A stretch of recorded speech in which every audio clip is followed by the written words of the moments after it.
So I will get around to introducing Mansour and Johanna to everyone. I wanted to start off with a brief reflection first, but also maybe just to welcome a couple of other visitors, because for Mansour's sponsorship, the Refugee Committee is working in collaboration with a group called, community group called Team Zaryab. And Mansour, you would say the word better than I do. Zaryab is good? Okay. So just to welcome Jim Loney and Rod Day. And is there anyone else here from the group? No. Okay, so you're welcome. And I don't know if everyone knows who here is a member of the Refugee Committee. We're almost 20 people, but if Refugee Committee members would put up your hands. So you see, we have a good few of us who are here today.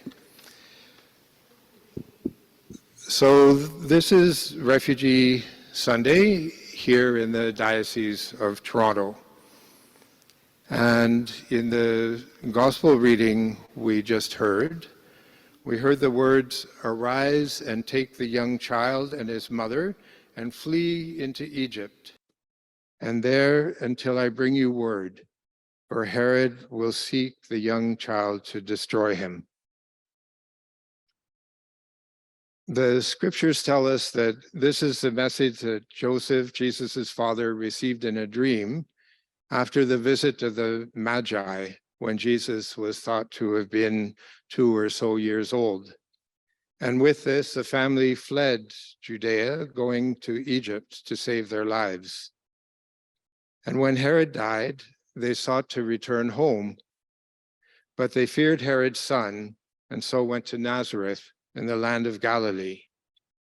Jesus and his family were refugees. The prophet Muhammad was himself a refugee. He fled Mecca with his followers in the year 622 in order to escape persecution, and as refugees, they were cared for by host communities. There have been refugees throughout human history.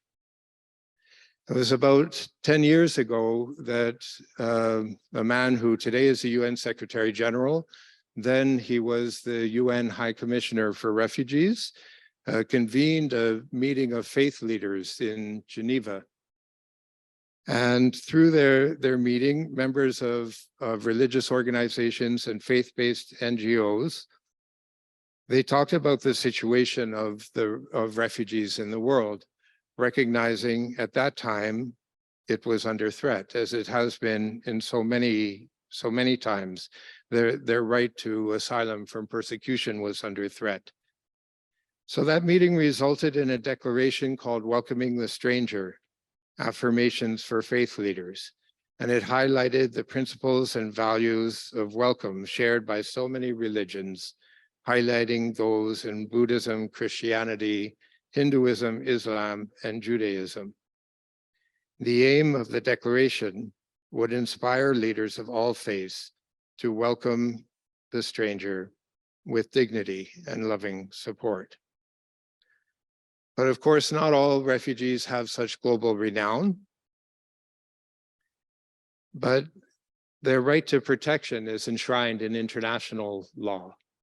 Whether they're being persecuted for reasons of their faith, their nationality, their race, their religion, their political opinion, or their membership in a particular social group.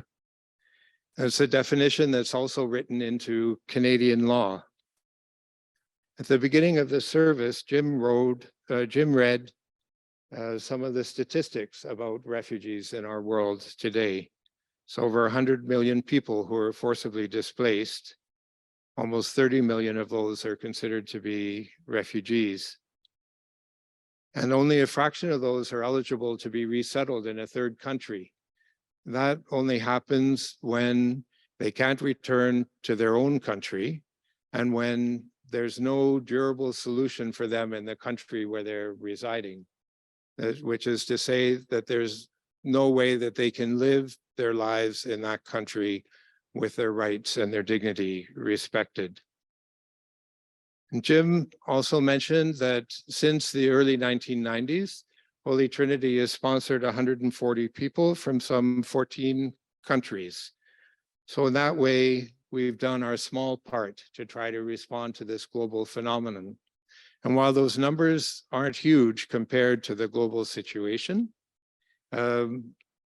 it's still an important contribution that we make as part of groups and organizations across Canada who are involved in privately sponsoring refugees, as to say, raising funds and providing settlement support for them, covering their first year in Canada to help them to adjust to life here. So while what we do is small compared to the need, we're making our contribution. And maybe most importantly, this program mobilizes support for refugees resettlement in Canada, which is really important vis-a-vis the Canadian government and even globally, saying that solutions need to be found for refugees. In Auden's poem, as I said earlier, it was something that we circulated on Refugee Rights Day of this year, and it expressed the despair that many refugees feel. And our response to that was to say that for Holy Trinity, refugees are welcome here. So now we get to the good part. So I said I want to introduce two people that we have recently welcomed. I'll share a little bit of background information about them, and then I have some questions for them so that you get to hear their voices as well. So Johanna, on my far left, is from Eritrea, which is a small country in the Horn of Africa. Her family's claim to persecution is based on their being evangelical Christians, an expression of faith that is banned by the Eritrean government. The government closes churches, evangelical churches, and it will arrest their believers or worse. Her close relatives had numerous clashes with authorities. Some were arrested and spent time in prison. And while she went to business college and graduated and was looking at building her own career, she lived in fear without freedom of speech or freedom of religion. And so she fled Eritrea for Ethiopia in December 2019. We learned of Johanna and her parents and her sister Sina through Binyam, who many of you know. He's someone that we sponsored to Canada in 2016. After arriving here, he became a member of our refugee committee.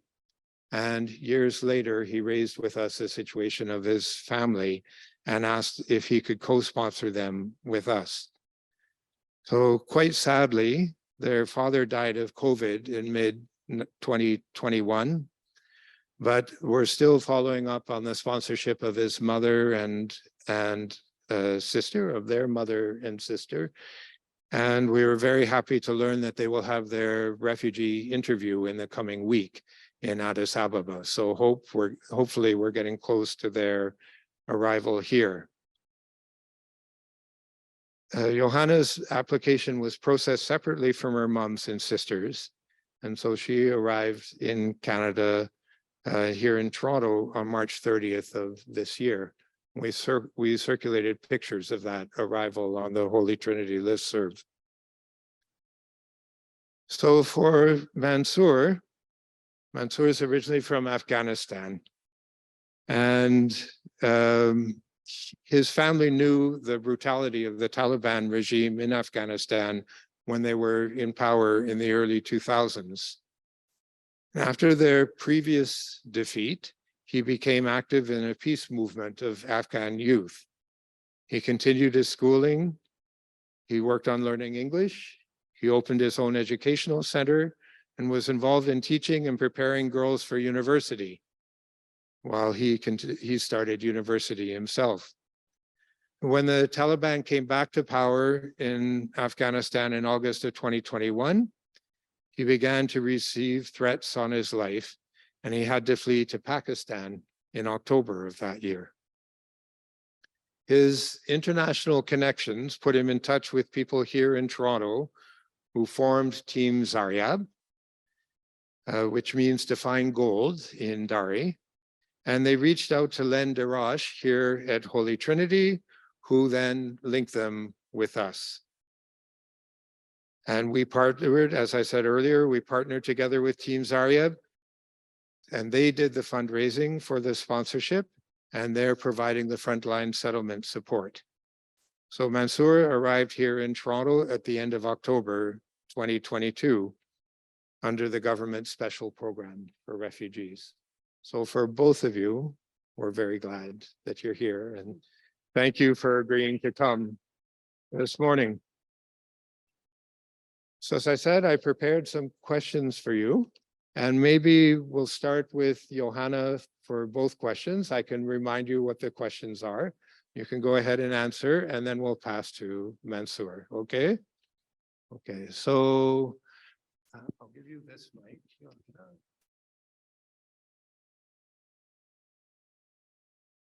Now that I'm an expert, I've turned this one on.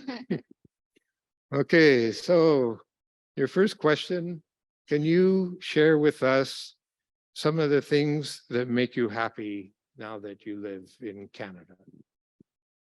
Okay, first of all, how are you? I'm so happy to be here with you. And okay, can you repeat the question? Some of the things that make you happy now that you're in Canada. You can hold the mic a bit closer to the mouth. Okay. The first thing that makes me happy is the freedom. Yeah, the freedom and the peace. Living in here is living in Eritrea. It's you can't speak. There is no freedom of speech, so this makes me very.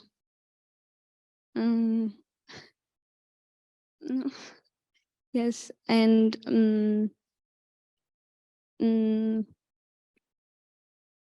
sorry. And there was no freedom of religion there, so it was very sad living there. But here there is a freedom of religion, there is a freedom of speech, and everything makes me happy here. Yeah. Good. So that's what makes you happy now that you're here, the freedom Yes. that you've experienced here and you see that people have. Yes, yes. Okay, great, good. And so then, Johanna, the second question is, what are your hopes? What are you hoping for now that you live in Toronto? The greatest hope now is the reunion of my family. I want them to experience living here. And secondly, I want to change my life, and there is lots of opportunity here.